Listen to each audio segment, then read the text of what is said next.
মোৰ ছাত্ৰ-ছাত্ৰীসকল, আজি আমি অসম জাতীয় বিদ্যালয়ৰ অন্তৰ্গত পাঠ্যপুথি তৃতীয় শ্ৰেণীৰ নতুন বিজ্ঞানৰ অধ্যায় নম্বৰ 3 বতৰ, বায়ু, পানী এই অধ্যায়টো আলোচনা কৰিম। তোমালোকে কেতিয়াবা মন কৰিছানে যে ভৰ দুপৰীয়াৰ সূৰ্যৰ তাপতকৈ আবেলিৰ সূৰ্যৰ তাপ কম হয়, হয়নে? তো আবেলিৰ তাপতকৈ ভৰ দুপৰীয়াৰ সূৰ্যৰ তাপ বেছি হয়।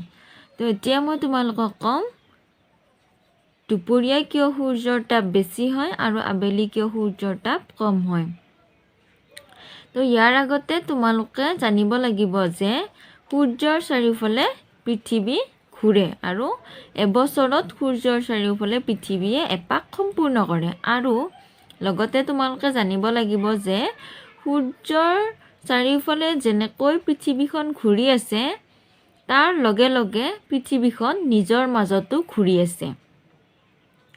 পৃথিৱীখন নিজৰ মাজত ঘূৰি থকাৰ বাবে দিন ৰাতি হয় আৰু সূৰ্যৰ চাৰিওফালে ঘূৰি থকাৰ বাবে গৰমৰ দিন আৰু ঠাণ্ডাৰ দিন হয়।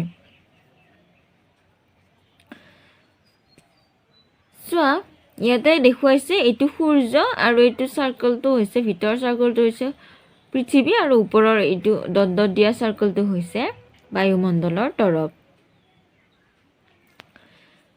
চোৱা, দুপৰীয়া সূৰ্যৰ তাপ পৃথিৱীত পোনে পোনে পৰিছে, হয়নে? পৃথিৱীত পোনে পোনে পৰিছে। তো পোনে পোনে পৰাৰ কাৰণে বায়ুমণ্ডলৰ যিটো তৰপ আছে সেই তৰপটোৰ কি হয়, দূৰত্বটো কমি আছে, হয়নে?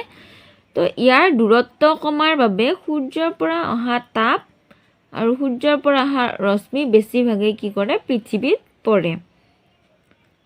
আনহাতে আবেলি সূৰ্যৰ তাপ চোৱা ইয়াৰ পৰা এই গটোৰ পৰা কলৈকে গুচি গৈছে, অৰ্থাৎ বায়ুমণ্ডলৰ মাজেৰে বেছি দূৰত্ব অতিক্ৰম কৰিছে। যেতিয়া সূৰ্যৰ পৰা অহা ৰশ্মিবোৰে বায়ুমণ্ডলৰ মাজেৰে বেছি দূৰত্ব অতিক্ৰম কৰিব লগা হয় তেতিয়া কি হ'ব যে ৰশ্মিবিলাকে বায়ুমণ্ডলত থকা বিভিন্ন ধৰণৰ গেছীয় কণিকাবিলাকত ৰশ্মিবিলাকে খুন্দা মাৰে।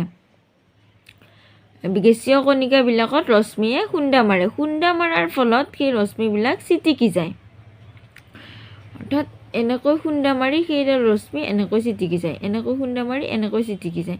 তো ছিটিকি যোৱাৰ ফলত সূৰ্যৰ পৰা অহা ৰশ্মিয়ে কঢ়িয়াই অনা তাপ কি হয়, একেবাৰে কম সংখ্যক আহি পৃথিৱী পায়। বেছিভাগে কি হয়, ইয়াৰ পৰা ইয়াৰ দূৰত্ব বেছি হোৱাৰ বাবে বেছি সংখ্যক ৰশ্মিয়ে ছিটিকি যায়, অৰ্থাৎ পৃথিৱীলৈ আহোঁতে ৰশ্মিৰ পৰিমাণ কমে, সেইবাবে ৰশ্মিয়ে কঢ়িয়াই লৈ অহা তাপৰ পৰিমাণ কম হয়।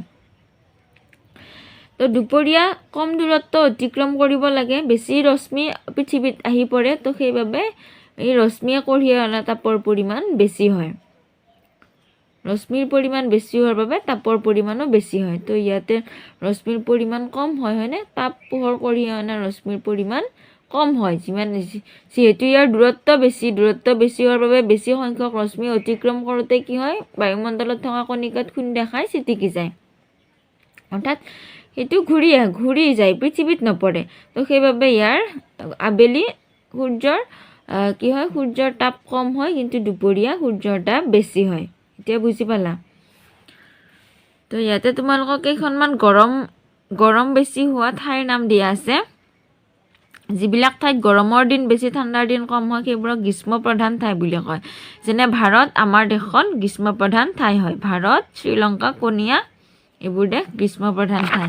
আনহাতে কিছুমান ঠাইত কি হয়, গৰমৰ দিন কম হয় কিন্তু ঠাণ্ডাৰ দিন বেছি হয়, সেইবোৰ ঠাইক শীত প্ৰধান ঠাই বোলে, যেনে ৰাছিয়া, নৰৱে, কানাডা। তো এইবোৰ হৈছে শীত প্ৰধান ঠাই। তো তাৰপিছত আকৌ আমি ইয়াৰে প্ৰশ্ন উত্তৰসমূহ আলোচনা কৰিম।